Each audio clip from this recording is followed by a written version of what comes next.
Alan Karpick with Coach Jim Young, and this is, in my job, I get to do things that are really fun, and this is really fun for me. And this, of course, Jim Young. If you know Purdue football, you know who Jim Young. If you know college football, you know who Jim Young is. And of course, Jim coached for Purdue 1977 through 1981, and took Purdue to three consecutive bowl games, 3 consecutive bowl victories. Right, but who's counting? And then went on to Army in 1983 and coached there until 1990. Is that correct? Yes. And then, of course, finished a couple years at the University of Arizona, being the world's greatest consultant, I think, in your last couple of years. But Jim, first, welcome and thanks for taking the time to join us. Well, I'm happy to be here and happy to be with somebody that has meant so much to Purdue, keeping the football, basketball, and everything alive over all these years. Well, it's fun, and we're out in Tucson in Jim's beautiful home and enjoying that while the rest of you are freezing in Indiana. But, Coach, when you had your memories of Purdue, and there have been many, and obviously you were able to bring in Mark Herman, and you didn't recruit Keena Turner, but you had some really good players, great teams, 3 consecutive bowl wins. Purdue's only 10-win season was in 1979. I hope that ends someday. Yeah, we all do. But no, it was a great time at Purdue. I've stayed in contact with almost all of them over the years. Mark was at that time when he left Purdue as the leading passer in the history of the NCAA, and I guess today he would be 1,221 or something like that. But no, he was a great quarterback for us. And you mentioned Keena Turner, and there's just so many of those. Calvin Clark, some great individuals. Pete Quinn, who we can't do a show without mentioning Pete. Right, and I always say, and Pete would appreciate this, I think, that we went to the shotgun for the first time at Purdue, and the main reason was it gave Pete something to do, to throw the ball back to the quarterback, because he never blocked anybody. And I know he will appreciate hearing that. 1977, Purdue, Iowa, and I think Mark Herman threw 4 or 5 touchdown passes to Reggie Arnold. That question. Okay. So you bring the shotgun in against Iowa, and there had been not a lot of it done in all of football. I remember Len Dawson with did it occasionally, but where did you get that idea? Well, I actually got the idea from the Dallas Cowboys and Roger Staubach. They had started to use that, and so I thought that would fit Mark Herman's style, and so we decided to put it in. And Friday night before the game, Ken Double, who was the local guy, and in my wedding. Oh, really? He was in my wedding, and he broke the thing. But, on Friday night, and I was a little upset. Yes. But Mark Herman went out and threw 5 touchdown passes that day, and from then on we used the shotgun exclusively. And this isn't part of that, but after I got to Army, we went to the wishbone and we never passed. Yeah. So we played them all different ways. Well, and I think one of the most amazing stories, and you're not one to toot your horn, but here you go, Purdue. Now, you had a balanced attack at Purdue. Purdue could run the football very well in your days with the Mike Augustiniaks and the Ben McCalls and the Jimmy Smiths and many other really good backs, John Macon, of course. But you go you were still ahead of the game. I mean, it was the big 2 and the little 8, and you were able to compete with Michigan and Ohio State by throwing the football and had a good quarterback. How did you? I mean, did you between your 1981 leaving Purdue and 83? Were you a quick study on the wishbone, or because you brought that and were so innovative with that at West Point? How much of that was part of what you did you have to do a study, or did you know that? Was that something you'd always known in coaching? No, just an adjustment that you had to make in order to win. Yeah, and because we did not have the talent at Army to pass the football, and the wishbone in those days made the clock run very fast. So you shorten the game, and that was another big advantage of the wishbone. 8 years again, Army, Navy. How many games did you win between the two? I'm sure 5. 5. Yeah. Good enough. Yeah, it was. It's funny. It's a sporting event I've never been to, but they say it's absolutely the best. I mean, it's just such an amazing thing. Yeah, it was a great thrill for me to be in there. As a young kid, I grew up interested in West Point, and I used to follow the Blanchard Davis and all that back in those years. So to be a part of that was really an exciting thing for me. You had some moments, obviously, turning around a program that at Purdue that went, like I said, won 3 consecutive bowl games, 1978 to 80. You had some really great individuals, and you've had great individuals, and it's a function of good coaching too. Celebrate your 90th birthday party here, and they didn't want to surprise you. I remember because I talked to Pete about that, and Pete, imagine that Pete was involved in getting this organized, but it had to be extremely special to have not only Army or West Point folks, the Lima Shawnee folks, where you coached high school, and then of course the Purdue and guys. It had to be a special time. It was unbelievable to see all these individuals. I actually covered since 1960. Yeah. We had my high school team there, and then we had. Arizona, of course, where we're living, a lot of those players. So it was just thrilled me to death that they would make the opportunity to come back. And tremendous enjoyment I had from that. Oh, I'm sure. And now I have to question your judgment only because Tucson's one of the great places. We've been fortunate to spend a little bit of time down here. Now, and this is facetious pretty much, but when you take a job and leave Tucson, of course, they weren't in the Pac-12 at that time. They weren't in the Big 12 at that time. Mm-hmm. What got you intrigued about Purdue? Because you'd obviously been an assistant coach and was the acting head coach in the 1970 Rose Bowl for Michigan. But what swung you to get you to come to West Lafayette? Well, I grew up in Big Ten territory, and Big Ten was, in my mind, the ultimate. And I'd been recruited by Purdue and knew some of the aspects of the Purdue program, and I wanted to coach in the Big Ten at that time. All right, now when coaches start, and again we talk about the great guys, you had to get a great quarterback, and you knew that coming in, and didn't have a lot of time to do it. But guys didn't commit as early as they did in those days. But that kid from Carmel.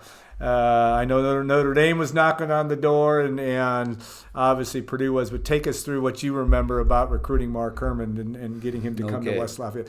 And I know you didn't. I know you didn't give him a bundle of cash. So that I know. So go ahead. Okay. Well, I didn't have a bundle of cash to give.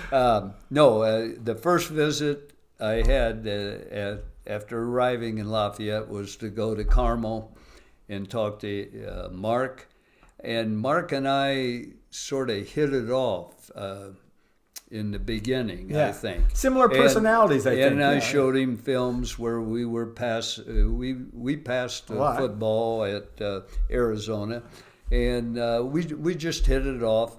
And he decided to come and made our program for 4 years, starting quarterback for 4 years.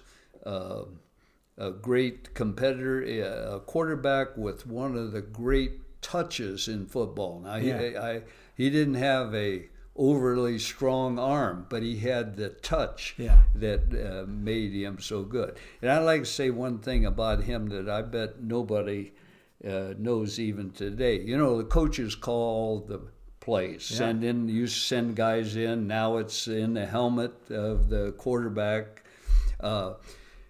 Mark he had an injury, came back. I'll make this story No, short. the thumb against Notre Dame, right? Right. Yeah. And he was really hurting there, and he threw a couple of interceptions. We played Miami of Ohio, and team we should beat. Yeah. And Mark had his third interception at the start of the second quarter.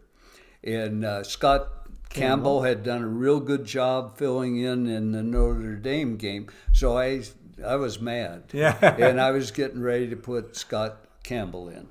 And so I went down the bench and I saw Mark sitting down there, and I thought, well, here's a guy that started for 4 years, and you shouldn't embarrass him in front of the home crowd. So I called and said, Mark, if you think you can call the plays better than me, you call them, but you better not throw an interception. This is a true story. And he went 99 passes without an interception, and he called all the plays. Yeah. And I doubt if there's any quarterback, even since then, That's done where he ran the without coaches calling in or running a player in or whatever. So that's the type of individual he was, and leader, and just made our team go. Yeah, he did, and you're right. That's pretty unique. I have to tell the story. The other one that made your program good, Indiana High School All-Star Game, I think in '77,